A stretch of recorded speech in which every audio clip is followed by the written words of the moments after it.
பிரியமானவர்களே, ஆண்டவரும் இரட்சகருமாகிய இயேசு கிறிஸ்துவின் நாமத்தில் உங்களை வாழ்த்துகின்றேன், வரவேற்கின்றேன். இந்த யூடியூப் சேனல் மூலமாக ஆண்டவருடைய வார்த்தையை கேட்க ஆவலோடு வந்து அமர்ந்திருக்கும் உங்கள் அனைவரையும் கர்த்தர் ஆசீர்வதிப்பாராக. நாம் இயேசு கிறிஸ்துவின் இரகசிய வருகையை குறித்து தொடர்ந்து தியானித்து கொண்டே இருக்கின்றோம். இன்றைய நாளிலும் இயேசு கிறிஸ்துவின் இரகசிய வருகையில் எடுத்துக்கொள்ளப்பட தேவன் எதிர்பார்க்கும் பரிசுத்தம் என்ற தலைப்பில் உங்களோடு ஆண்டவருடைய வார்த்தையை கொடுக்க விரும்புகின்றேன். God's expectations on holiness for rapture. 1 தெசலோனிக்கேயரின் புஸ்தகம் 5வது அதிகாரம் 23வது வசனத்தை வாசிக்க கேட்போம். சமாதானத்தின் தேவன் தாமே உங்களை முற்றிலும் பரிசுத்தமாக்குவாராக. உங்கள் ஆவி, ஆத்துமா, சரீரம் முழுவதும் நம்முடைய கர்த்தராகிய இயேசு கிறிஸ்து வரும்போது குற்றமற்றதாய் இருக்கும்படி காக்கப்படுவதாக. அப்போஸ்தலனாகிய பவுல் தெசலோனிக்கேயர் சபைக்கு எழுதும் பொழுது இயேசு கிறிஸ்துவின் இரகசிய வருகையை குறித்து எழுதுகின்றார். அப்படி எழுதும் பொழுது அந்த இரகசிய வருகையில் இயேசு கிறிஸ்துவுக்கு முன்பாக நாம் நிற்க வேண்டுமானால் நம்முடைய ஆவி, ஆத்மா, சரீரம் முழுவதும்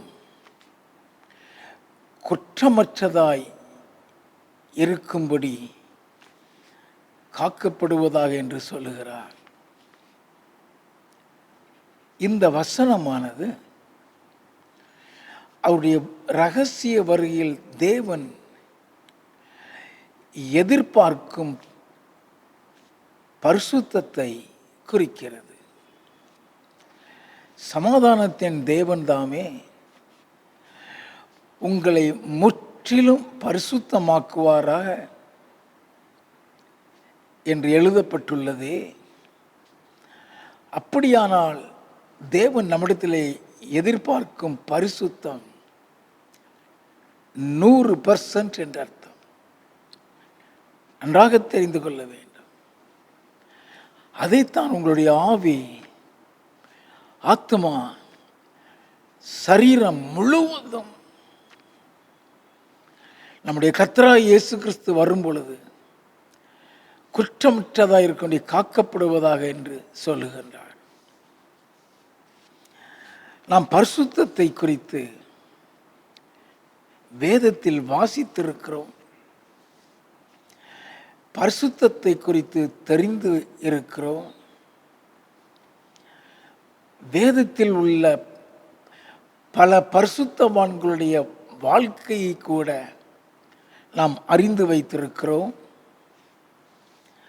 ஆனால் தேவன் நம்மிடத்திலே எதிர்பார்க்கும் பரிசுத்தம் என்ன என்பது யாருக்குமே தெரியாது. எலியா மரணத்தை காணாதபடி எடுத்துக்கொள்ளப்பட்டதை வேதத்திலே வாசிக்கிறோம். ஏனோக் தேவனோடு கூட சஞ்சரித்துக் கொண்டிருந்தவன் காணப்படாமல் போனான் என்று எழுதப்பட்டிருக்கிறது. இவர்கள் எல்லாம் எவ்வளவு பரிசுத்தமாய் தேவனோடு இருந்திருப்பார்கள், ஆனால் அவர்கள் மரணத்தை காணாமல் எடுக்கப்பட்டிருப்பார்கள்.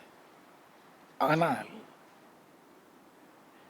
அவர்கள் எப்படி பரிசுத்தமாய் வாழ்ந்தார்கள் என்பது வேதத்தில் கிடையாது.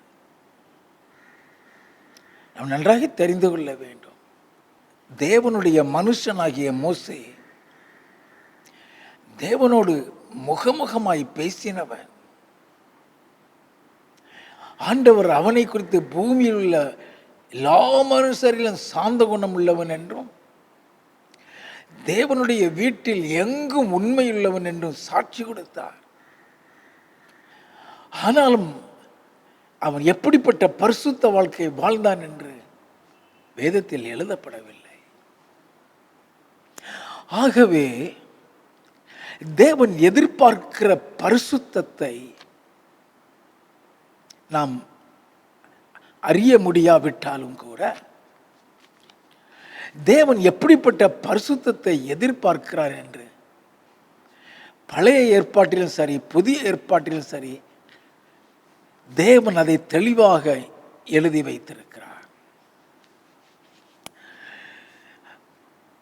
வேதத்தை தியானிக்க தியானிக்க தியானிக்க தேவன் எந்த அளவுக்கு பரிசுத்தத்தை எதிர்பார்க்கிறார் என்பதை நாம் புரிந்து கொள்ள முடியும். எதிலெல்லாம் பரிசுத்தம் அடங்கி இருக்கிறது, எந்த எந்த காரியத்திலெல்லாம் பரிசுத்தம் புதைந்து கிடக்கிறது என்பதை வேதத்தை தியானிக்கும் பொழுதுதான் தெரியும். இயேசு கிறிஸ்து சொன்னார், மத்தேயு எழுதின சுவிசேஷம் 5வது அதிகாரம் 48வது வசனத்தில், பரலோகத்தில் இருக்கிற என் பிதா பூர்ண சர்க்குணராய் இருக்க போல நீங்களும் பூர்ண சர்க்குணராய் இருங்கள் என்று சொன்னார். அப்படி என்றால் பிதாவை போல் பரிசுத்தத்தில் நாம் ஒரு பூர்ணத்தில் வரவே தேவன் விரும்புகிறார் என்று அர்த்தம். மத்தேயு எழுதின சுவிசேஷம் 5வது அதிகாரம் 44வது வசனத்தை வாசிக்க கேட்போம்.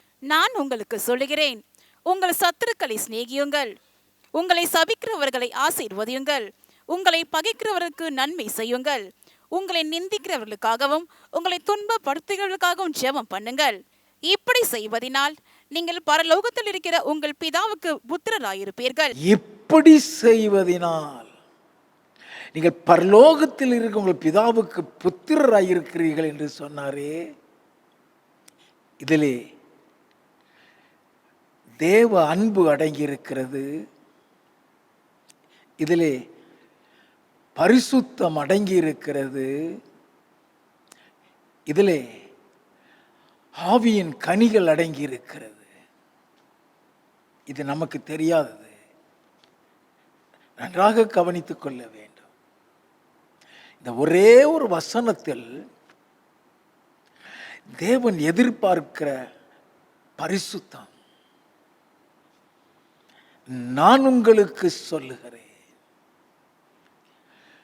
உங்கள் சத்துருக்களை சிநேகியுங்கள் என்று சொன்னாரே. யார் உன்னை பகைக்கிறார், யார் உன்னை உனக்கு தீமை செய்கிறார், அவர்களை நேசி என்று சொல்லுகிறாரே, அவர்களை சிநேகி என்று சொல்லுகிறாரே, அதிலே தேவ அன்பு புதைந்து கிடக்கிறது. நல்லா கவனிங்க. அதே மாதிரி உங்களை சபிக்கிறவர்களை ஆசீர்வதியுங்கள், உங்களை பகைக்கிறவர்களுக்கு நன்மை செய்யுங்கள் என்று சொன்னாரே. அதில் ஆவியின் கனி அடங்கி இருக்கிறது. உங்களை நிந்திக்கிறவர்களுக்காகவும் உங்களை துன்பப்படுத்துகிறவர்களுக்காகவும் ஜெபம் பண்ணுங்க. அதிலே பரிசுத்தம் அடங்கி இருக்கிறது. ஆதலால் தான் ஆண்டவர் சொன்னார், இப்படி செய்கிறதா நீங்க பரலோகத்தில் இருக்கிற உங்கள் பிதாவுக்கு புத்திரராய் இருப்பீர்கள். இப்படி சொல்லிக் கொண்டு வரும் பொழுதுதான் பரலோகத்தில் இருக்கிற என் பிதா பூர்ண சர்க்குணராய் இருக்கிறது போல நீங்களும் பூர்ண சர்க்குணராய் இருக்க கடவீர்கள் என்று சொன்னாரே. அது பிதாவினுடைய பரிசுத்தத்தை குறிக்கிறது. அப்படி என்றால் தேவன் எதிர்பார்க்கிற பரிசுத்தம் பிதாவினிடத்தில் இருக்கிற பரிசுத்தத்தை எதிர்பார்க்கிறார். நல்ல கவனிங்க. இயேசு கிறிஸ்து தன்னுடைய சீஷர்களுக்காக யோவான் 17வது அதிகாரத்தில் ஜெபம் பண்ணுகிறார். அப்படி ஜெபிக்கும் பொழுது அவர்களுக்காக ஒரு ஜெபம் பண்ணுகிறார். யோவான் 17வது அதிகாரம் 24வது வசனத்தை வாசிக்க கேட்போம். பிதாவே, உலக தோற்றத்துக்கு முன் நீர் என்னில் அன்பாயிருந்தபடியினால் நீர் எனக்கு தந்த என்னுடைய மகிமையை நீர் எனக்கு தந்தவர்கள் காணும்படியாக நான் எங்கே இருக்கிறேனோ அங்கே அவர்களுடன் என்னுடனே கூட இருக்க விரும்புகிறேன். நல்ல கவனிங்க. இது இயேசு கிறிஸ்துவனுடைய இருதயத்தில் இருந்த விருப்பம், வாஞ்சை. ஆண்டவர் சொல்லுகிறார், பிதாவே, உலக தோற்றத்துக்கு நீர் என்னில் அன்பாயிருந்தபடியினால் நீர் எனக்கு தந்த என்னுடைய மகிமையை நீர் எனக்கு தந்தவர்கள் காணும்படியாக நான் எங்கே இருக்கிறேனோ அங்கே அவர்கள் என்னோடு கூட இருக்க விரும்புகிறேன் என்று சொன்னாரே. எனக்கு தந்த மகிமையை அவர்கள் காண வேண்டும் என்று சொன்னாரே. அந்த மகிமை என்ன? நான் எங்கே இருக்கிறேனோ அங்கே அவர்களும் இருக்கும்படி. அந்த மகிமை அவர் எங்கே இருக்கிறார் என்பதுதான். அவர் எங்கே இருந்தார்? வெளிப்படுத்தல் 3வது அதிகாரம் 21வது வசனம். நான் ஜெயம் கொண்டு என் பிதாவினுடைய சிங்காசனத்திலே அவரோட கூட உட்கார்ந்தது போல ஜெயம் கொள்ளுகிறவன் எவனோ அவனும் என்னுடைய சிங்காசனத்தில் என்னோட கூட உட்காரும்படிக்கு அருள் செய்வேன். நீர் எனக்கு தந்த மகிமையை அவர்கள் காணும்படியாக நான் எங்கே இருக்கிறேனோ அங்கே அவர்களும் இருக்கும்படி வேண்டுகிறேன் சொல்கிறார். அது எப்படிப்பட்ட இடம் என்பதை நாம் அறிந்து கொள்ள வேண்டும். நான் ஜெயங்கொண்டு என் பிதாவின் சிங்காசனத்தில் அவரோடு கூட உட்கார்ந்தது போல, சிங்காசனத்தில் அவரோடு கூட உட்கார்ந்து இருக்கிறேன்னு சொன்னா ஒரே சிங்காசனத்தில் உட்கார்ந்திருப்பதா? நல்லா கவனிங்க. வசனம் நமக்கு சொல்லுகின்றது பிதாவினுடைய வலது பாரிசத்திலே உட்கார்ந்திருப்பார் என்று. ஆனால் இயேசு சொன்னார், நான் ஜெயங்கொண்டு என் பிதாவின் சிங்காசனத்தில் அவரோடு கூட உட்கார்ந்தது போல.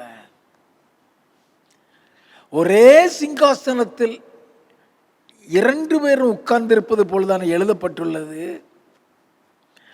அப்படியானால் அந்த ஒரே சிங்காசனத்தில் அவரோடு கூட அவர் எப்படி உட்கார்ந்திருந்தார்? அதை இயேசுவே சொன்னார். யோவான் எழுதினதான சுவிசேஷம் 1வது அதிகாரம் 18வது வசனம். தேவனை ஒருவனும் ஒரு காலம் கண்டதில்லை, பிதாவின் மடியில் இருக்கிற ஒரே பேரான குமாரனே அவரை வெளிப்படுத்தினார். பிதாவின் மடியில் இருக்கிற ஒரே பேரான குமாரனை அவரை வெளிப்படுத்தினார். அப்படி என்றால் அவர் எங்கே இருக்கிறாரா? அவருடைய சிங்காசனத்தில் அவருடைய மடியிலே இருக்கிறார். நல்ல கவனிங்க. இயேசு கிறிஸ்து தேவனுடைய மடியில் இருக்கிறது போல. ஆண்டவர் அப்படித்தானே சொன்னார். ஜெயங்கொள்ளுகிறவன் எவனோ அவனும் என்னுடைய சிங்காசனத்தில் என்னோடு கூட உட்காரும்படி அருள் செய்வேன் என்று சொன்னாரே. பிதாவினுடைய மடியில் உட்கார்ந்தது போல இயேசு கிறிஸ்துனுடைய மடியில் உட்காருகிறதற்காக ஜெபிக்கிறார். எப்படி? லூக்கா எழுதினதான சுவிசேஷம் 16வது அதிகாரம் 22வது 23வது வசனங்களை வாசிக்க கேட்போம். பின்பு அந்த தரித்திரன் மரித்து தேவதூதரால் ஆபிரகாமுடைய மடியிலே கொண்டு போய்விடப்பட்டான். ஐஸ்வர்யவானும் மரித்து அடக்கம் பண்ணப்பட்டான். பாதாளத்திலே அவன் வேதனைப்படுகிற பொழுது தன் கண்களை ஏறெடுத்து தூரத்திலே ஆபிரகாமையும் அவன் மடியிலே லாசருவையும் கண்டான். எப்படி காண்கிறான்? தூரத்திலே ஆபிரகாமையும் அவன் மடியிலே லாசருவையும் காண்கிறான். இயேசு கிறிஸ்துவினுடைய உயிர்த்தெழுதலுக்கு முன்பு வரை மரித்த பரிசுத்தவான்கள் ஆபிரகாமுடைய மடியிலே கொண்டு போய் விடப்படுகிறார்கள். நல்லா கவனிங்க. இயேசு மரித்து உயிர்த்தெழுந்த பின்பு கிறிஸ்துவுக்குள் மரித்தவர்கள் அனைவரும் இயேசு கிறிஸ்துவினுடைய மடியிலே கொண்டு போய் விடப்படுகிறார்கள். நன்றாக தெரிந்து கொள்ள வேண்டும். அவருடைய விருப்பம், எப்படி நான் உம்முடைய மடியில் இருந்தேனோ அதுபோல இவர்களும் என் மடியிலே இருக்க வேண்டும். நன்றாக கவனித்துக் கொள்ள வேண்டும். பிதாவினுடைய அருகில் போய் உட்கார வேண்டுமானால் நல்லா கவனிக்க வேண்டும். எப்படிப்பட்ட பரிசுத்தத்தை தேவன் எதிர்பார்ப்பார்?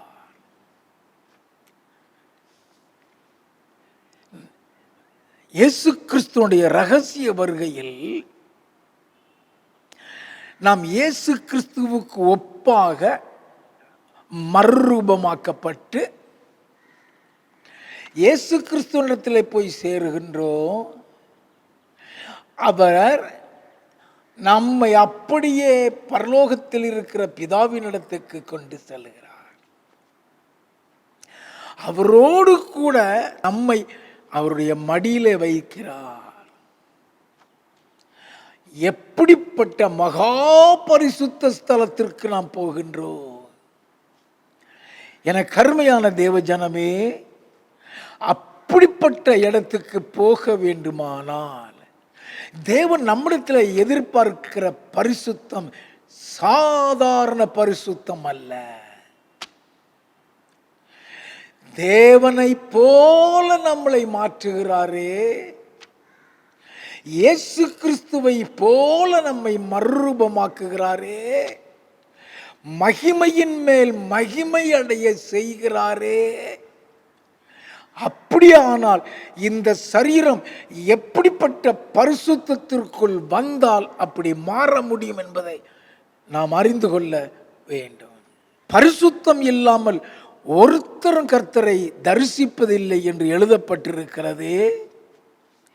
அப்படியானால் இயேசு கிறிஸ்துவினுடைய ரகசிய வருகை கர்த்தர் தாமே ஆரவாரத்தோடும் பிரதான தூதருடைய சத்தத்தோடும் தேவ எக்காலத்தோடும் இறங்கி வரும் பொழுது பரிசுத்தம் இல்லாத யாரும் அவரை தரிசிக்க முடியாது. நல்லா தெரிந்துக்கிடுங்க. பரிசுத்தம் இல்லாவிட்டால் எக்கால சத்தம் காதிலே தொனிக்காது. தேவன் எதிர்பார்க்கிற அந்த பரிசுத்தம் இல்லாவிட்டால் மறுரூபமாக்கப்பட முடியாது.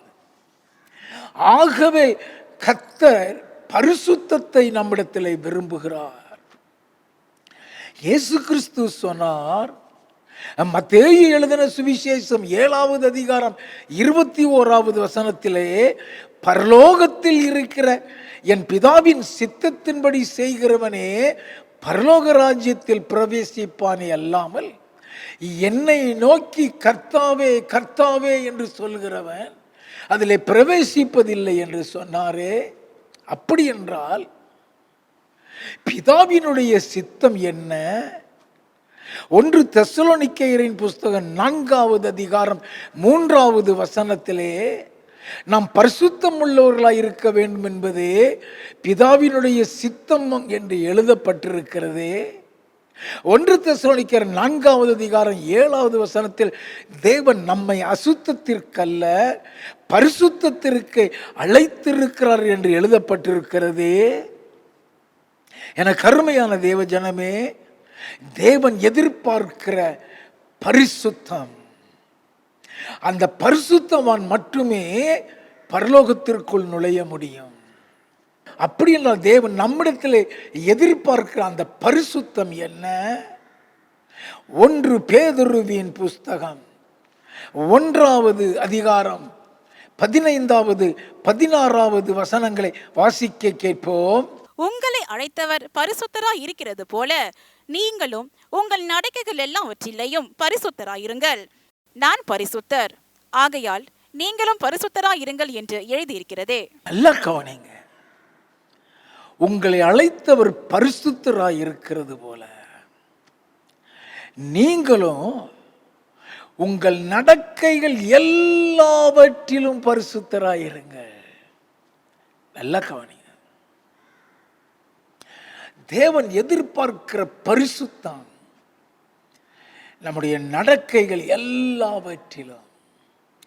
பார்வையிலே பரிசுத்தத்தை எதிர்பார்ப்பார், வார்த்தையிலே பரிசுத்தத்தை எதிர்பார்ப்பார், சிந்தனையிலே பரிசுத்தத்தை எதிர்பார்ப்பார், செய்கைகளிலே பரிசுத்தத்தை எதிர்பார்ப்பார். நல்லா கவனிங்க. இப்படி நம்முடைய நடக்கைகள் எல்லாவற்றிலும் கர்த்தர் பரிசுத்தத்தை எதிர்பார்க்கிறார். அப்படி இருக்கும் பொழுது நம்முடைய நடக்கை ஒரு நடக்கையிலே பரிசுத்தம் இல்லாவிட்டால் கூட எடுத்துக்கொள்ளப்பட முடியாது. லேவியராகமம் 20வது அதிகாரம் 26வது வசனத்திலே கர்த்தராகிய நான் பரிசுத்தராய் இருக்கிறபடியினால் நீங்களும் எனக்கு ஏற்ற பரிசுத்தவான்களாய் இருப்பீர்களாக. நீங்கள் என்னுடையவர்களாய் இருக்கும்படி உங்களை மற்ற ஜனங்களை விட்டு பிரித்தெடுத்தேன் என்று எழுதியிருக்கிறாரே. அப்படி என்றால் அவர் எதிர்பார்க்கிற பரிசுத்தம் தேவனுக்கு ஏற்ற பரிசுத்தம், தேவன் விரும்புகிற பரிசுத்தம். நீங்களும் நானும் நினைத்து கொண்டிருக்கிற பரிசுத்தம் அல்ல, அவர் விரும்புகிற பரிசுத்தம், அவருக்கு ஏற்ற பரிசுத்தம். அப்படி இருந்தால் மாத்திரமே ரகசிய வருகையில் நாம் மறுரூபமாக முடியும் என்பதை மறந்துவிடக்கூடாது. 2 பேதுருவின் புஸ்தகம் 3வது அதிகாரம் 14வது வசனத்திலே இவைகள் வர காத்திருக்கிற நீங்கள் கரையற்றவர்களும் பிழையில்லாதவர்களுமாய் சமாதானத்தோடு கூட அவருடைய சன்னிதானத்திலே காணப்படும்படி ஜாக்கிரதையாருங்கள் என்று எழுதப்பட்டிருக்கிறதே. கரையற்றவர்களும் பிழையில்லாதவர்கள் என்று சொல்லும் பொழுது நம்முடைய சரீரத்திலே எந்த பகுதியிலும் எந்த கரையும் இருக்கக்கூடாது. நல்ல கவனிங்க. இதை குறித்து பின்னால் நான் விளக்கமாக எடுப்பேன். ஒவ்வொரு அவயவத்திலும் தேவன் எப்படிப்பட்ட பரிசுத்தத்தை எதிர்பார்க்கிறார், ஒவ்வொரு அவயவத்தின் மூலமாக உண்டாகிற அசுசி என்ன, இவைகள் எல்லாவற்றையும் நாம் தெரிந்து கொள்ள வேண்டும். நம்முடைய சரீரம் எப்படியெல்லாம் கரைபடுகின்றது, நம்முடைய சரீரம் எப்படியெல்லாம் பரிசுத்தத்தை இழக்கிறது, எப்படியெல்லாம் பொல்லாத பிசாசானவன் நம்மை பாவத்திற்குட்படுத்தி பரலோகத்தை சுதந்திரிக்க முடியாமல் ஆக்கி விடுகிறான் இதையெல்லாம் நாம் அறிந்தால் மட்டுமே அவருடைய வருகையிலே அவர் எதிர்பார்க்கிற பரிசுத்தத்திற்கு நம்மை ஆயத்தப்படுத்த முடியும். நல்லா தெரிஞ்சுக்கங்க. To prepare yourself for the coming of the Lord is not an easy process. நல்லா கவனிங்க. அவருடைய வருகைக்கு நம்மளை ஆயத்தப்படுத்துகிறது ஒரு சாதாரண காரியம் அல்ல. தேவன் விரும்புகிற பரிசுத்தத்திற்குள் கொண்டு போக தேவன் வழி நடத்துவார். அப்படி வழி நடத்தப்படும் பொழுது நம்ம உடைக்கப்படுவோம், நொறுக்கப்படுவோம். அதுல தான் நம்ம பரிசுத்தத்தை கற்றுக்கொள்ள முடியும். நல்லா தெரிந்து கொள்ள வேண்டும். ஆண்டவரிடத்தில் வந்து, ஆண்டவரே உம்முடைய வருகையில காணப்படும் பொறுமை வேணும்னு எழுதியிருக்கிறீரே, எனக்கு அந்த பொறுமையை தாரோன்னு நீ கேட்கும் பொழுது பொறுமை உன்னை விட்டு அற்று போகிற அளவு நான் பாதையில கொண்டு போவார்.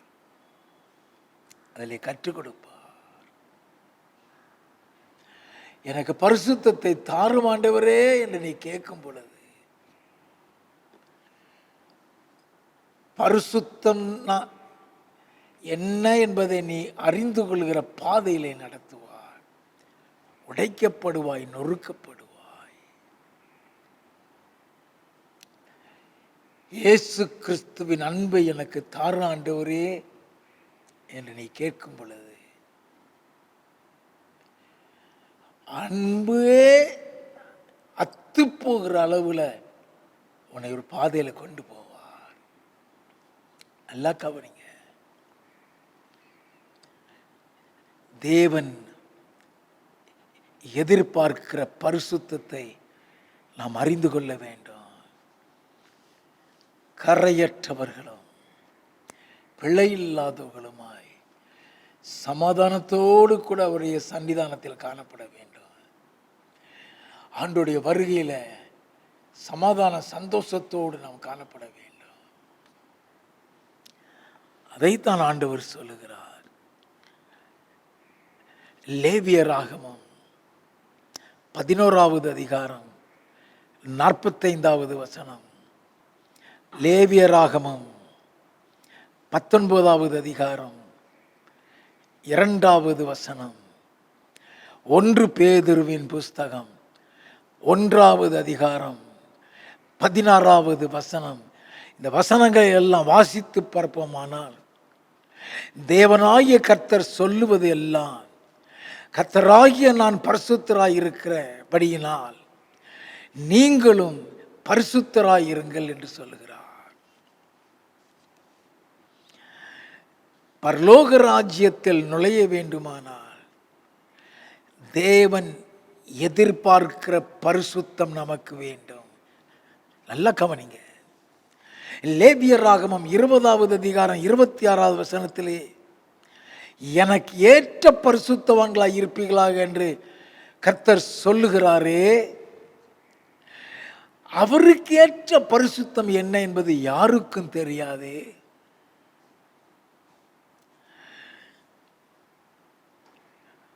அவருக்கு ஏற்ற பரிசுத்தம் என்ன? முதலாவது நாம் அதை தெரிந்து கொள்ள வேண்டும். நல்லா கவனிங்க. 1 பேதுருவின் புஸ்தகம் 1வது அதிகாரம் 15வது வசனத்தில் உங்கள் நடக்கைகள் எல்லாவற்றிலும் பரிசுத்தராயிருங்கள் என்று எழுதப்பட்டிருக்கிறது. எந்தெந்த நடக்கையில் எப்படிப்பட்ட பரிசுத்தம் என்பது நமக்கு தெரியாதே. நல்லா கவனிக்க வேண்டும். இந்த நடக்கையில் உள்ள பரிசுத்தத்தை நாம் தெரிந்து கொள்ள வேண்டும். எந்த எந்த காரியத்திலெல்லாம் பரிசுத்தம் அடங்கி இருக்கிறது. பரலோகத்தை சுதந்தரிக்க, பிதாவினிடத்தில் செல்ல, இயேசு கிறிஸ்துவின் மடியில் அமர, வருகையில் அவருக்கு ஒப்பாக மறுரூபமாக்கப்பட, எடுத்துக்கொள்ளப்பட தேவன் நம்மிடத்தில் எதிர்பார்க்கிற பரிசுத்தம் என்ன என்பதை நாம் அறிந்து கொள்ள வேண்டும். நல்லா கவனிங்க. இயேசு கிறிஸ்து இந்த பரிசுத்தத்துக்காக, சீஷர்களுடைய பரிசுத்தத்துக்காக, நம்முடைய பரிசுத்தத்துக்காக ஜெபிக்கிறார். நல்லா கவனிக்கிறோம். அந்த ஜெபத்தை நாம் தெரிந்து கொள்ள வேண்டும். யோவான் எழுதினதான சுவிசேஷம் 17வது அதிகாரம் 17வது வசனம். உம்முடைய சத்தியத்தினாலே அவர்களை பரிசுத்தமாக்கும், உம்முடைய வசனமே சத்தியம். ஆண்டவர் சொல்லுகிறார், உம்முடைய சத்தியத்தினாலே பரிசுத்தமாக்கும். உம்முடைய வசனமே சத்தியம் என்றாரே. அப்படி என்றால் வேத வசனத்தின் மூலமாகத்தான் நாம் பரிசுத்தமாக்கப்பட முடியும். நல்லா தெரிஞ்சுக்கிறேங்க. தேவன் எதிர்பார்க்கிற அத்தனை பரிசுத்தமும் வேதத்தில் எழுதப்பட்டுள்ளது. அதைத்தான் என் ஆண்டவர் சொன்னார், உம்முடைய சத்தியத்தினாலே அவர்களை பரிசுத்தமாக்கும், உம்முடைய வசனமே சத்தியம் என்று சொன்னாரே. என கருமையான தேவ ஜனமே, வேதத்தை தியானிக்க தியானிக்க பரிசுத்தத்தின் ஆழத்திற்குள் நாம் செல்ல முடியும். வேதத்தை தியானிக்க தியானிக்க தேவன் விரும்புகிற பரிசுத்தம் என்ன என்பதை நாம் புரிந்து கொள்ள முடியும். யோவான் எழுதின சுவிசேஷம் 17வது அதிகாரம் 19வது வசனத்தில், அவர்களும் சத்தியத்தினாலே பரிசுத்தமாக்கப்பட்டவர்களாகும்படி அவர்களுக்காக நான் என்னைத்தானே பரிசுத்தமாக்குகிறேன் என்றாரே. இதன் அர்த்தம் என்ன? இயேசு கிறிஸ்துவினுடைய சகல விதமான பாடுகளும், அவர் சிந்தின இரத்தமும், அவர் பட்ட பாடுகளினால் உண்டான மரணமும் நமக்காக, நம்முடைய பாவங்களுக்காக, நம்முடைய பாவ மன்னிப்பிற்காக, நம்முடைய பரிசுத்தத்திற்காக இந்த பாதையிலே கடந்து வந்தார். நல்லா கவனிங்க. அவருடைய ஒவ்வொரு பாடுகளும், அவர் சிந்தின ஒவ்வொரு இரத்தமும் நம்முடைய பாவம் மன்னிக்கப்பட வேண்டும் என்பதற்காகவும், நாம் பரிசுத்தமாக்கப்பட வேண்டும் என்பதற்காகவும். ஆதலால் தான் அவர்களுக்காக நான் என்னைத்தானே பரிசுத்தமாக்குகிறேன் என்றார். நல்ல கவனிங்க. இது எல்லாம் வேதத்திலே எழுதப்பட்டிருக்கிறது. அவர்களும் சத்தியத்தினாலே பரிசுத்தமாக்கும்படி. நீ சத்தியத்தை அறிந்தால் மட்டுமே பரிசுத்தத்திற்குள் வர முடியும். அத்தனை பரிசுத்தமும் அதிலே எழுதப்பட்டிருக்கிறது. இது சீஷர்களுக்காக மாத்திரம் அவர் ஜெபிக்கவில்லை. நல்லா கவனிங்க. நமக்காக சேர்த்துதான் அந்த ஜெபம் செய்கிறார். யோவான் 17வது அதிகாரம் 20வது வசனம், நான் இவர்களுக்காக வேண்டிக் கொள்கிறதும் அல்லாமல் இவர்களுடைய வார்த்தையினால் என்னை விசுவாசிக்கிறவர்களுக்காகவும் வேண்டிக் கொள்கிறேன். நான் இவர்களுக்காக வேண்டிக் கொள்கிறதும் அல்லாமல் இவருடைய வார்த்தைகளினால் என்னை விசுவாசிக்கிறவர்களுக்காகவும் வேண்டிக் கொள்கிறேன் என்று சொன்னாரே. அப்படி என்றால் ரட்சிக்கப்பட்ட ஒவ்வொருவருக்காகவும் என் ஆண்டவர் அந்த ஜெபத்தை ஏறெடுக்கிறார். நன்றாக கவனித்துக் கொள்ளுங்க. அந்த ஜெபம் நமக்காக தான். அவருடைய இரத்தத்தினால் மீட்கப்பட்ட ஒவ்வொருவருக்காகவும் தான். அவர்களுக்காக நான் என்னைத்தானே பரிசுத்தமாக்குகிறேன் என்றாரே. அதனுடைய விளக்கத்தை நாம் தெரிந்து கொள்ள வேண்டும். எதிலெல்லாம் பரிசுத்தம் அடங்கி இருக்கிறது, இயேசு கிறிஸ்துவுடைய மரணம் நம்முடைய பாவ மன்னிப்பிற்காக என்று சொன்னேன். அப்படி என்றால் மன்னிப்பிலே பரிசுத்தம் இருக்கிறது, மறந்துடாதீங்க. எபிரேயரின் புஸ்தகம் 10வது அதிகாரம் 10வது வசனத்தை வாசிக்க கேட்போம். இயேசு கிறிஸ்துவினுடைய சரீரம் ஒரே தரம் பலியிடப்பட்டதினாலே அந்த சித்தத்தின்படி நாம் பரிசுத்தமாக்கப்பட்டிருக்கிறோம். அந்த சித்தத்தின்படி நாம் பரிசுத்தமாக்கப்பட்டிருக்கிறோம். எப்படி பரிசுத்தம் நமக்கு வந்தது? எப்படி நம்ம பரிசுத்தவான்களாக மாற்றப்பட்டோம்? இயேசு கிறிஸ்துடைய சரீரம் ஒரே தரம் பலியிடப்பட்டதினால் அந்த சித்தத்தின்படி நாம் பரிசுத்தமாக்கப்பட்டிருக்கிறோம். அவர் பாடுகளை அனுபவித்து பலியாகி மரித்து அடக்கம் பண்ணப்பட்டு உயிர் தெழுந்தாரே, அது நம்முடைய பரிசுத்தத்திற்காக. நாம் பரிசுத்தமாக வேண்டும், நாம் நீதிமானாக வேண்டும் என்பதற்காக.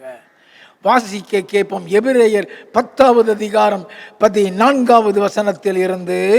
ஏனெனில் பரிசுத்தமாக்கப்படுகிறவர்களே ஒரே பலியினாலே இவர் என்றென்றைக்கும் பூர்ணப்படுத்தி இருக்கிறார். பரிசுத்தமாக்கப்படுகிறவர்களை ஒரே பலியினால், பழைய ஏற்பாட்டின் காலத்தில் ஒவ்வொரு பாவ மன்னிப்புக்காகவும் அவர்கள் பலி செலுத்த வேண்டும். ஆட்டையோ மாட்டையோ பலி செலுத்த வேண்டும். பிரதான ஆசாரியனும் வருடத்திற்கு ஒரு முறை பலி செலுத்தி விட்டுத்தான் அவன் மகா பரிசுத்த ஸ்தலத்திற்குள் நுழையவே முடியும். ஆனால் அந்த பலி நிறுத்தப்பட்டு அதற்கு பதிலாக இயேசு கிறிஸ்துவை நமக்காக சிலுவையிலே பலியாகிவிட்டார். ஏனெனில் பரிசுத்தமாக்கப்படுகிற ஒரே பலியினாலே இவர் என்றென்றைக்கும் பூர்ணப்படுத்தி இருக்கிறார். அந்த பலியின் நிமித்தமாக நம்மளை பரிசுத்தத்திலே பூர்ணப்படுத்தி இருக்கிறார். வாசிப்போம். இதை குறித்து பரிசுத்த ஆவியானவரும் நமக்கு சாட்சி சொல்லுகிறார். எப்படி எனில், அந்த நாட்களுக்கு பின்பு நான் அவர்களுடைய உடன்படிக்கையாவது, நான் என்னுடைய பிரமாணங்களை அவர்களுடைய இருதயங்களில் வைத்து அவைகளை அவர்களுடைய மனதில் எழுதுவேன் என்று கர்த்தர் சொல்லுகிறார் என்பதை உரைத்த பின்பு அவர்களுடைய பாவங்களையும் அவர்களுடைய அக்கிரமங்களையும் நான் இனி நினைப்பதில்லை என்பதை சொல்லுகிறார். அந்த நாட்களுக்கு பின்பு நான் அவர்களோட பண்ணுகிற உடன்படிக்கையாவது, நான் என்னுடைய பிரமாணங்களை அவருடைய இருதயங்களில் வைத்து அவைகளை அவருடைய மனதில் எழுதுவேன் என்று கர்த்தர் சொன்னார் என்று உரைத்த பின்பு, இந்த வசனங்கள் தான் நம்மை பரிசுத்தமாக்கி நமக்குள் நிலைத்திருக்கிறது. அந்த வசனங்களை குறித்து ஆண்டவர் சொல்லுகிறார். அந்த வசனங்கள் மூலமாகவே நாம் சத்தியத்தை அறிந்து எதற்காக இயேசு எனக்காக பலியானார் என்பதை வசனத்தின் மூலமாகத்தான் நாம் அறிந்து கொள்கிறோம். அதை விசுவாசிக்கிறோம், நம்மை ஒப்பு கொடுக்கிறோம், பரிசுத்தமாக்கப்படுகிறோம். கர்த்தர் சொல்கிறார், உரைத்த அவருடைய பாவங்கள் அவருடைய அக்கிரமங்கள் நான் இனி நினைப்பதில்லை என்பது சொல்லுகிறார். இவைகள் மன்னிக்கப்பட்டதுண்டானால் இனி பாவத்தின் நிமித்தம் பலி செலுத்தப்படுவதில்லையே, முடிந்தது. வாசிப்போம். ஆகையால் சகோதரரே, நாம் பரிசுத்த ஸ்தலத்தில் பிரவேசிப்பதற்கு இயேசுவானவர் தமது மாம்சமாகிய திரையின் வழியாய் புதிதும் ஜீவனுமான மார்க்கத்தை நமக்கு உண்டு பண்ணினபடியால் அந்த மார்க்கத்தின் வழியாய் பிரவேசிப்பதற்கு அவருடைய இரத்தத்தினாலே நமக்கு தைரியம் உண்டாயிருக்கிறபடியினாலும், தேவனுடைய வீட்டின் மேல் அதிகாரியான மகா ஆசாரியர் நமக்கு ஒருவர் இருக்கிறபடியினாலும், துர்மனசாட்சி நீங்க தெளிக்கப்பட்ட இருதயம் உள்ளவர்களாகவும், அந்த மார்க்கத்தின் வழியாய் பிரவேசிப்பதற்கு அவருடைய இரத்தத்தினாலே நமக்கு தைரியம் உண்டாயிருக்கிறபடியினால், நானே வாசல் என்று சொன்னாரே, ஒருவன் என் வழியாய் பிரவேசித்தால் உள்ளும் புறமும் சென்று மேய்ச்சலை கண்டடைவான் என்று சொன்னாரே. நல்ல கவனிங்க. நானே வழியும் சத்தியம் ஜீவனுமா இருக்கிறேன், என்னாலே அல்லாமல் ஒருவனும் பிதாவிடத்தில் வரான் என்று சொன்னாரே. அதனுடைய விளக்கங்கள் தான் இது. அவர் மூலமாக துர்மனசாட்சி நீங்க தெளிக்கப்பட்ட இருதயம் உள்ளவர்களாயும் சுத்த ஜலத்தால் கழுவப்பட்ட சரீரம் உள்ளவர்களாயும் உண்மையுள்ள இருதயத்தோடும் விசுவாசத்தின் பூர்ண நிச்சயத்தோடும் சேர கடவோம். அதற்காகத்தான் இயேசு மரித்தார், அதற்காக தான் பலி செலுத்தப்பட்டார். நம்முடைய பாவங்கள் மன்னிக்கப்பட, நாம் பரிசுத்தமாக்கப்பட. நல்லா கவனிங்க, எப்படிப்பட்ட பாவியை அவர் பரிசுத்தமாக்குகிறார், எப்படிப்பட்ட பாவிகளுக்காக அவர் பலியாக்கப்பட்டார். வாசிப்போம் 1 கொரிந்தியரின் புஸ்தகம் 6வது அதிகாரம் 9 முதல் 11 வரை வாசிப்போம். அநியாயக்காரர் தேவனுடைய ராஜ்யத்தை சுதந்தரிப்பதில்லை என்று அறியீர்களா? வஞ்சிக்கப்படாதிருங்கள். வேசி மார்க்கத்தாரும் விக்கிரகாராதனைக்காரரும் விபச்சாரக்காரரும் சுய புணர்ச்சிக்காரரும் ஆண் புணர்ச்சிக்காரரும் திருடரும் பொருளாசைக்காரரும் வெறியரும் உதாசீனரும் கொள்ளைக்காரரும் தேவனுடைய ராஜ்யத்தை சுதந்தரிப்பதில்லை. நல்லா கவனிங்க, எவ்வளவு பெரிய பாவத்தை தேவன் சொல்லுகிறார். இப்படிப்பட்ட பாவத்தை செய்கிறவர்கள் தேவனுடைய ராஜ்யத்தை சுதந்திரிப்பதில்லை என்று சொல்லிவிட்டு வாசிப்போம். உங்களில் சிலர் இப்படிப்பட்டவர்களாயிருந்தீர்கள். அப்படின்னா இந்த பாவத்தை செய்தவர்களாயிருந்தீர்கள். வாசிப்போம். ஆயினும் கர்த்தராகிய இயேசுவின் நாமத்தினாலும் நமது தேவனுடைய ஆவியினாலும் கழுவப்பட்டீர்கள், பரிசுத்தமாக்கப்பட்டீர்கள், நீதிமான்களாக்கப்பட்டீர்கள். எவ்வளோ பெரிய பாவியை பரிசுத்தவானாக, நீதிமானாக, தேவனுடைய ராஜ்யத்தை சுதந்திரிக்கிறவனாக மாற்ற வேண்டும் என்பதற்காக கிறிஸ்து பலியானார். நல்லா தெரிந்துக்கிடுங்க, அந்த பலியினாலே தான் நாம் எல்லாரும் பரிசுத்தமாக்கப்பட்டோம். அப்ப அந்த பாவிகளை மன்னிக்கிறதற்காக தானே வந்தார், அவரை பரிசுத்தமாக்குறதற்கு தானே சிலுவையில் அறையுண்டு மரித்து அடக்கம் பண்ணப்பட்டார். எப்படியெல்லாமோ பாவம் செய்த நம்மை தான் அவர் தெரிந்து கொண்டு தேவனுடைய ராஜ்யத்தை சுதந்திரிக்க முடியாதிருந்த நம்மை இயேசு கிறிஸ்துவனுடைய இரத்தத்தினாலும் தேவனுடைய ஆவியினாலும் நம்மளை பரிசுத்தமாக்கி சுத்திகரித்து கழுவி நீதிமான்களாகவும் பரிசுத்தவான்களாகவும் மாற்றி தேவனுடைய ராஜ்யத்தை சுதந்திரிக்க பாத்திரவான்களாக்கி இருக்கிறாரே, அது எத்தனை பெரிய கிருபை. நல்லா கவனிங்க, வாட் இஸ் ஹோலினஸ், அதை நல்லா அறிந்து கொள்ள வேண்டும். Forgiveness of sin is called holiness. ஒருவனுடைய பாவம் மன்னிக்கப்படாவிட்டால் அவன் பரிசுத்தவானாக முடியாது, அவன் நீதிமானாக முடியாது. 1 யோவான் 1வது அதிகாரம் 7 முதல் 9 வரை நாம் வாசிக்கும் பொழுது, அவர் ஒளியில் இருக்கிறது போல நாமும் ஒளியில் நடந்தால் ஒருவரோடு ஒருவர் ஐக்கியப்பட்டிருப்போம் என்று சொல்லிவிட்டு, அவருடைய குமாரனாகிய இயேசு கிறிஸ்துவின் இரத்தம் சகல பாவங்களை நீக்கி நம்மை சுத்திகரிக்கும் என்று எழுதப்பட்டிருக்கிறதே. நமக்கு பாவம் இல்லை என்று சொல்லுவோமானால் நம்மை நாமே வஞ்சிக்கிறவர்களாக இருப்போம், சத்தியம் நமக்குள் இராது. நம்முடைய பாவங்களை நாம் அறிக்கையிட்டால் எல்லா பாவத்தையும் அநியாயங்களையும் நீக்கி நம்மை சுத்திகரிப்பதற்கு அவர் உண்மையும் நீதியும் உள்ளவராய் இருக்கிறார் என்று எழுதப்பட்டிருக்கிறதே. நாம் பாவங்களை அறிக்கையிட்டு மன்னிப்பு கேட்கும் பொழுது நம்மளை பரிசுத்தவானாக, நம்மளை நீதிமானாக, நம் தேவனுடைய ராஜ்யத்தை சுதந்திரிக்கிறவனாக, தேவனுடைய பிள்ளையாக, நம்மளை ஒளியில் இருக்கிறவர்களாக மாற்றி விடுகிறாரே. எத்தனை கிருபை! அதைத்தானே ரட்சிப்பு என்று சொல்லுகிறோம். நல்லா கவனிங்க. நம்முடைய பாவத்தை மன்னிக்கிறதற்கு தான் கிறிஸ்து பலியானார். நாம் பரிசுத்தமாக்கப்படதான் ரத்தம் சிந்தினார். நல்லா கவனிங்க. நம்முடைய பாவத்தை அவர் மன்னித்ததுனால தானே நாம பரிசுத்தவானா மாறணும். அப்படி பாவத்தை அவர் மன்னித்து நம்மளை பரிசுத்தவானாய் மாற்றின கர்த்தர், நாம் பிறரை மன்னிக்காவிட்டால் அந்த பரிசுத்தம் நீக்கப்படும் என்று எழுதியிருக்கிறார். வாசிப்போம்.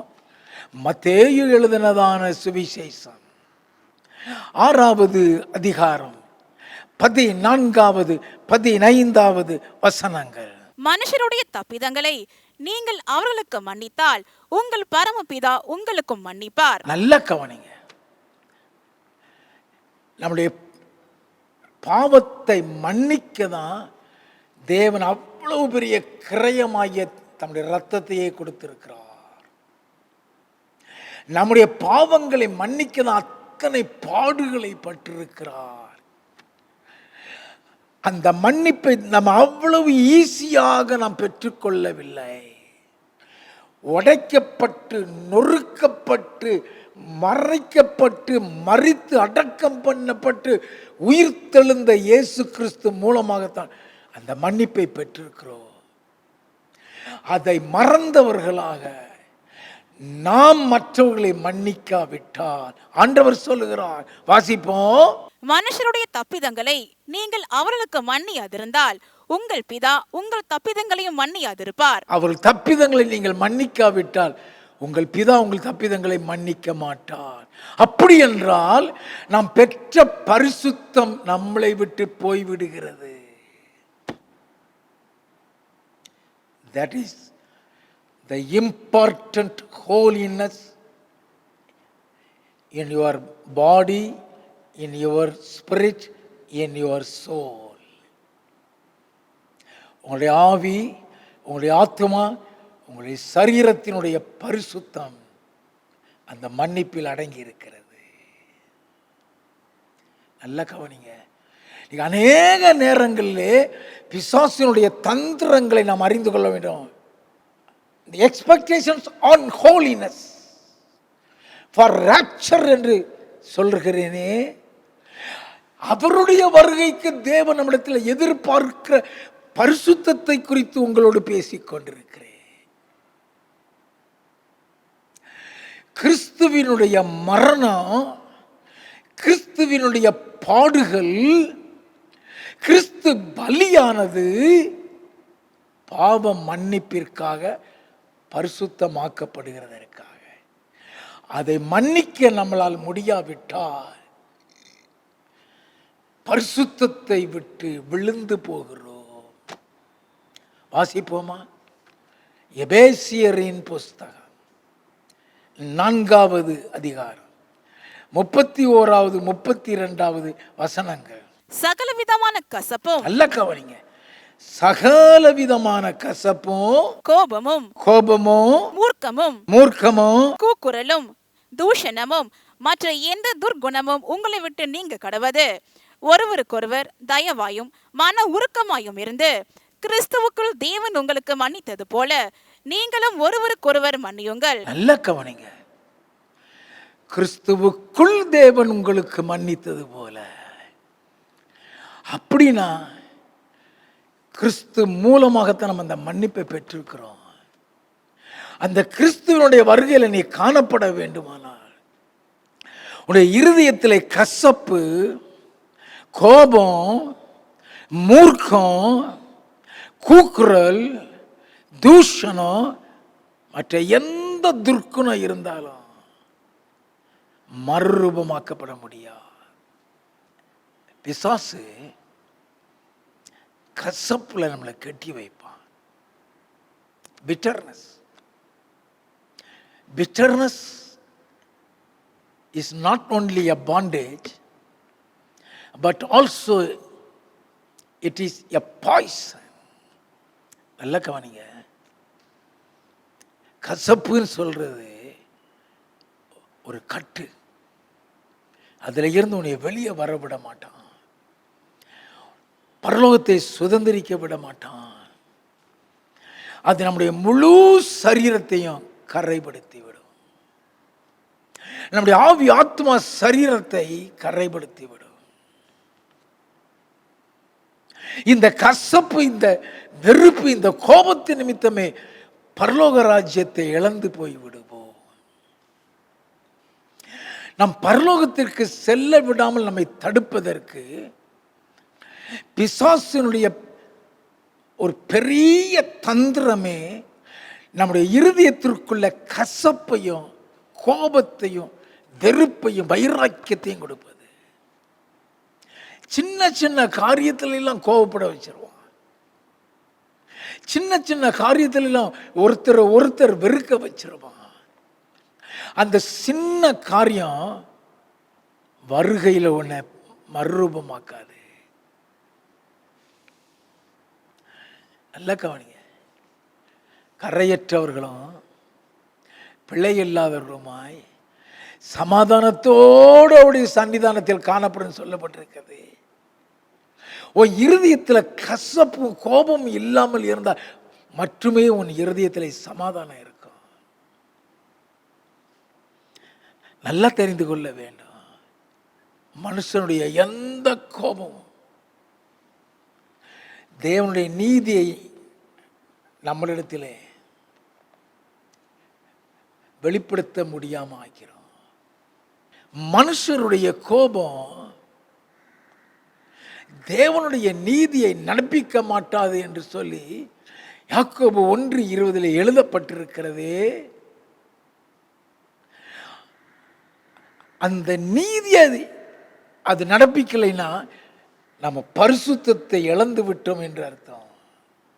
கசப்பு அல்லது கோபம் அல்லது சண்டை, இதை டோன்ட் டேக் இட் ஈஸி. அதை சாதாரணமாக நினைச்சிடாதீங்க. உங்க பார்வையில் அது சாதாரணம்.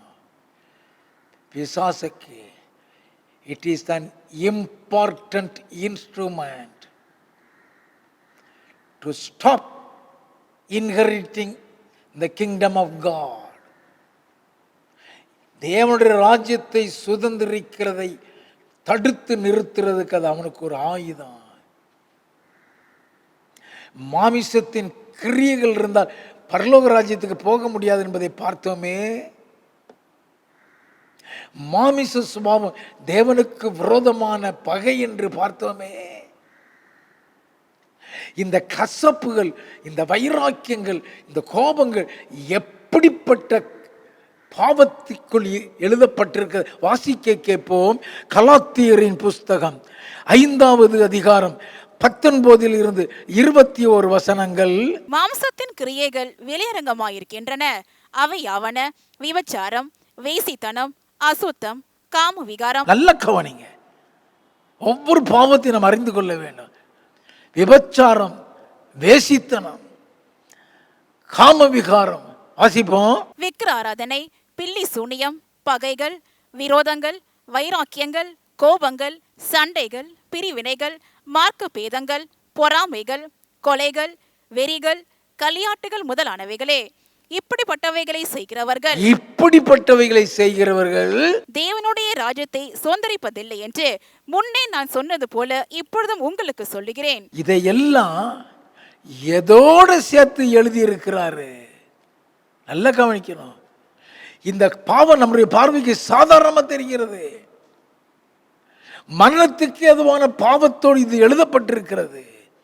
விபச்சாரம், வேசித்தனம், பில்லி சூனியம், கொலைகள், இதில் தான் எழுதப்பட்டிருக்கிறது.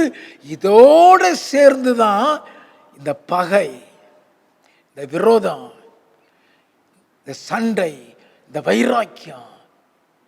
ஏன் வைராக்கியம்? இருதயத்தில் கசப்பு. இருதயத்திலே கோபம்.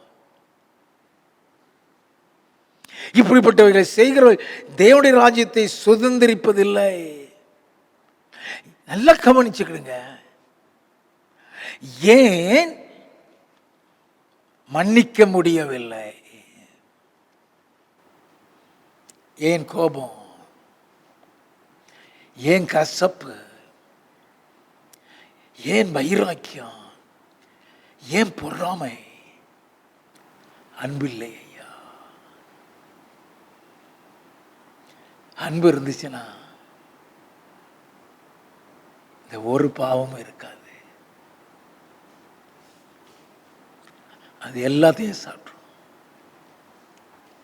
அன்பு சகல பாவத்தை மூடும் சொல்லிதான் 1 பேதுரு 4:8 எழுதப்பட்டுள்ளது. அது திரளான பாவங்களை மூடிவிடும்.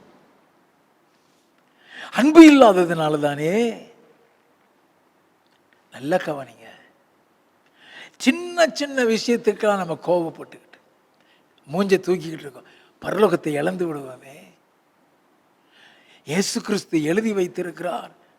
மத்தேயு எழுதின சுவிசேஷம் 5வது அதிகாரம் 22வது வசனத்தில் இருந்து வாசிக்க கேட்போம். நான் உங்களுக்கு சொல்லுகிறேன், நான் உங்களுக்கு சொல்லுகிறேன், தன் சகோதரனை நியாயமில்லாமல் கோபித்துக் கொள்பவன் நியாய தீர்ப்புக்கு ஏதுவாயிருப்பான். What does it mean? நியாயமில்லாமல் கோபித்துக் கொள்வன் என்றால் அர்த்தம் என்ன?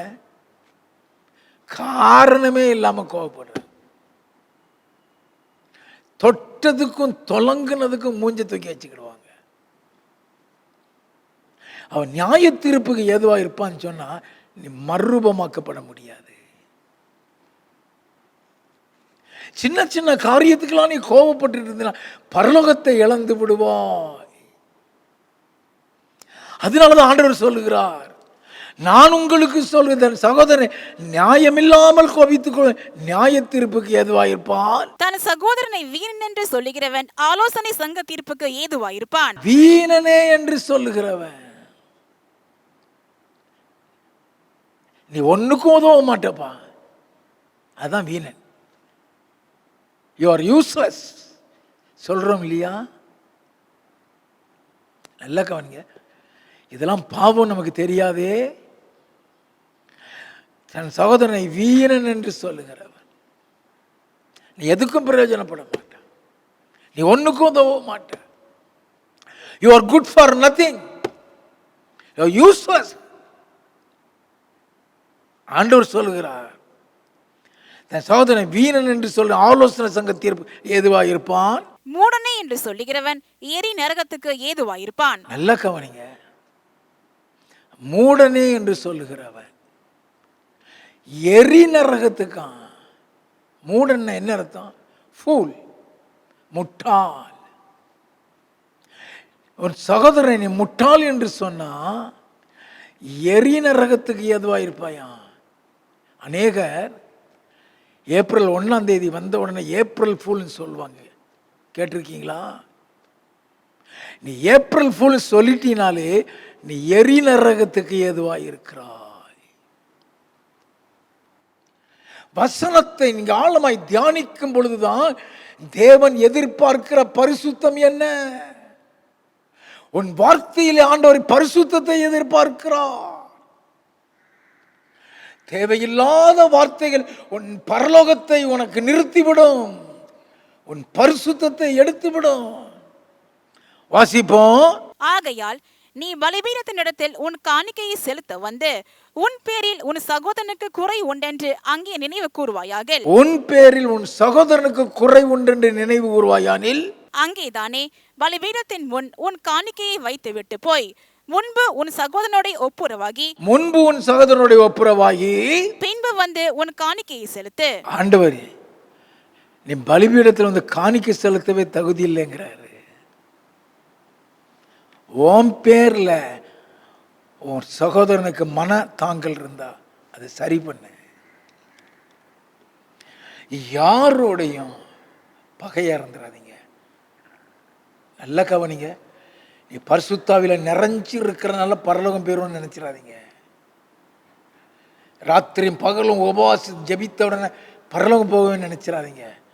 என் பிதாவின் சித்தத்தின்படி செய்கிறவனே பரலோக ராஜ்யத்தில் பிரவேசிப்பான். என என்னை நோக்கி கர்த்தாவே கர்த்தாவே என்று கூப்பிடுற பிரவேசிப்பதில்லைன்னு சொல்லிட்டாரு.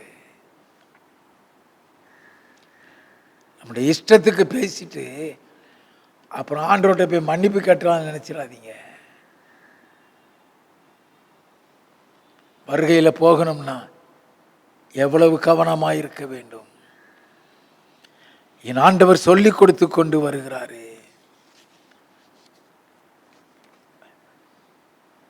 ஏன் இதெல்லாம் நம்ம இருதயத்தில் மன்னிக்க முடியல? மன்னிப்புல பரிசுத்தம் அடங்கி இருக்கிறது. வாசிப்போமா? கொலோசையரின் புஸ்தகம் 3வது அதிகாரம் 12 முதல் 15 வசனங்களை வாசிக்க கேட்போம். ஆகையால் நீங்கள் தேவனால் தெரிந்து கொள்ளப்பட்ட பரிசுத்தரும் பிரியருமாய் உருக்கமான இரக்கத்தையும் தயவையும் மனத்தாழ்மையையும் சாந்தத்தையும் நீடிய பொறுமையையும் தரித்து கொண்டு ஒருவரை ஒருவர் தாங்கி ஒருவர் பேரில் ஒருவருக்கு குறைபாடு உண்டானால் கிறிஸ்து உங்களுக்கு மன்னித்தது போல ஒருவருக்கொருவர் மன்னியுங்கள். நல்லா கவனிங்க. பியூட்டிஃபுல்லாக எழுதப்பட்ட வசனம். இந்த மன்னிப்புல பரிசுத்தம் அடங்கி இருக்கிறது. இந்த மன்னிப்புல தேவ அன்பு அடங்கி இருக்கிறது. இந்த மன்னிப்புல மனதுருக்கம் அடங்கி இருக்கிறது. இந்த மன்னிப்புல ஆவியின் கனிகள் அடங்கி இருக்கிறது. அப்படின்னா how much more value forgiveness is. நல்லா கவனிங்க. அதனால் தான் நீதிமொழிகளின் புஸ்தகம் 19வது அதிகாரம் 11வது வசனத்தில் குற்றத்தை மன்னிப்பது அவனுக்கு மகிமை என்று எழுதப்பட்டிருக்கும்.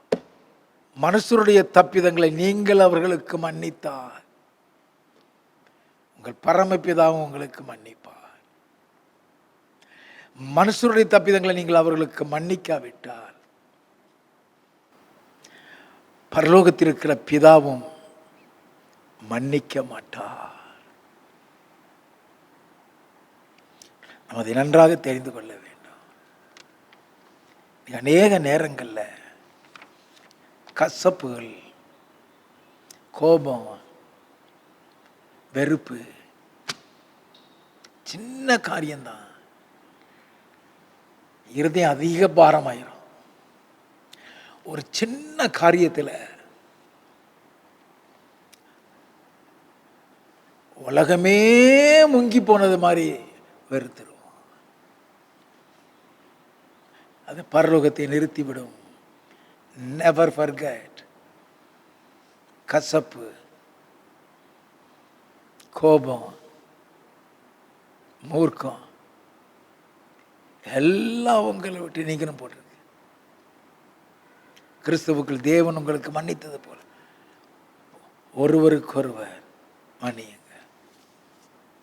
மன்னிப்பும் கிறிஸ்துவனுடைய பாடுகளையும் இணைக்கப்பட்டிருக்கிறது.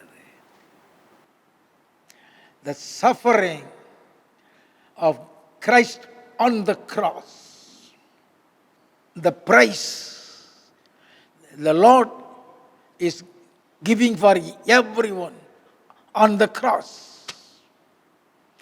is for the forgiveness of sin. நல்ல கவனிங்க.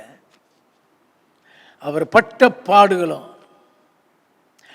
சிலுவையிலே அவர் செலுத்தின கிரயமும் நாம் மன்னிப்பை பெற்றுக்கொள்ள, அப்படிப்பட்ட மன்னிப்பை நாம் பெற்றுவிட்டு மற்றவர்களை மன்னிக்காவிட்டால் பரலோகத்துக்கு போக முடியாது.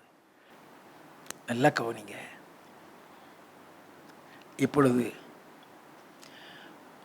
மன்னிப்பினால்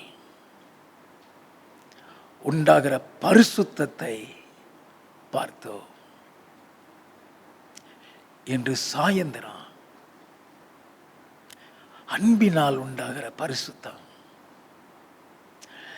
விசுவாசத்தினால் உண்டாகிற பரிசுத்தம் மற்றும் இயேசு கிறிஸ்து நம்மை அழைக்க வரும் பொழுது பரலோகத்தில் உண்டாகிற சந்தோஷம் என்ன? அழைத்து நம்மளை பரலோகத்துக்கு கொண்டு செல்லும் பொழுது அப்பொழுது பரலோகத்தில் உண்டாகிற சந்தோஷம் என்ன? இவையெல்லாம் இன்றைக்கு சாயந்தரம் 5 மணிக்கு உங்களோடு பேசுவேன். கேட்க தவறி விடாதீர்கள். God bless you. மகிமையின் பாதையில் தகப்பனை உன் தோளில் சுமந்ததை நான் மறப்பேனோ, சுமந்ததை நான் மறப்பேனோ. தனிமையின் பாதையில் தகப்பனை உன் தோளில் சுமந்ததை நான் மறப்பேனோ, சுமந்ததை நான் மறப்பேனோ.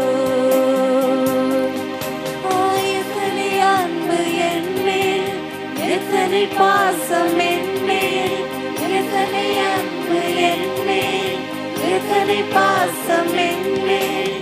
இதற்கு ஈடு என்ன தருவேன் நான், இதற்கு ஈடு என்ன தருவேன் நான், இதற்கு ஈடு என்ன தருவேன் நான், இதற்கு ஈடு என்ன தருவேன் நான். நான் சோர்ந்து போகும் நேரங்கள் எல்லாம் உன்னை மார்போடு அழைத்துக் கொண்டீரே. நான் சோர்ந்து போகும் நேரங்கள் எல்லாம் என்னை மார்போடு அழைத்துக் கொண்டீரே. கண்ணீரை கணக்கில் வைத்தீரே, ஆறுதல் எனக்கு தந்தீரே. என் கண்ணீரை கணக்கில் வைத்தீரே,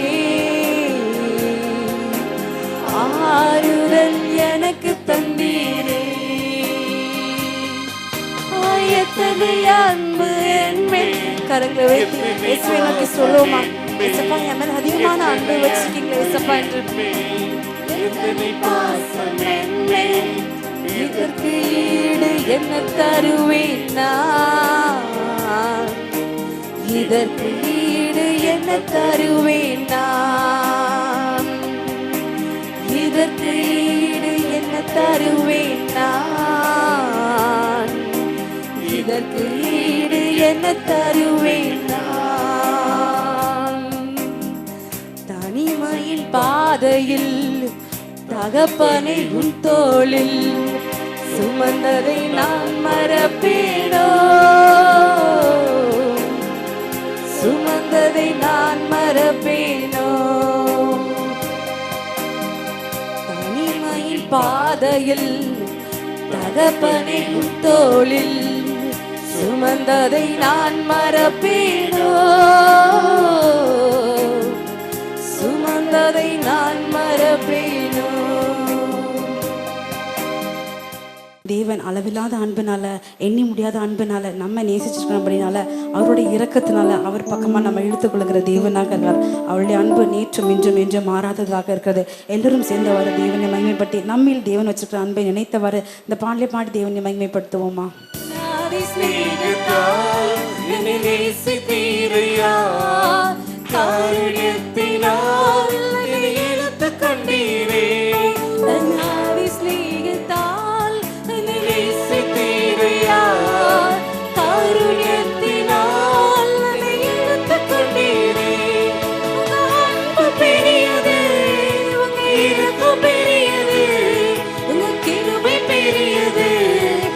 தயவு பெரியது,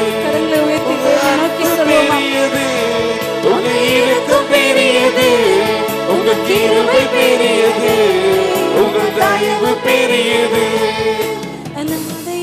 அழைந்து என்னை தேடி வந்தீரே, அன்பு காட்டி அரவணைத்து காத்து கொண்டீரே, அனாதையாய் அலைந்த என்னை தேடி வந்தீரே. அன்பு காட்டி அரவணைத்து காத்து கொண்டீரே. உங்கள் அன்பு பெரியது, உங்கள் இரக்கம் பெரியது, உங்கள் கிருபை பெரியது, உங்கள் தயவு பெரியது. உங்கள் அன்பு பெரியது, உங்கள் இரக்கம் பெரியது, உங்கள் கிருபை பெரியது, உங்கள் தயவு பெரியது. நிலையில்லாத உலகத்தில் அலைந்தேனையா, நிகரில்லாத இயேசுவை தேடி வந்தீரே. நிலையில்லாத உலகத்தில் அலைந்தேனையா, நிகரில்லாத இயேசுவை தேடி வந்தீரே. உங்கள் அன்பு பெரியது, உங்கள் இரக்கம் பெரியது, உங்கள் கிருபை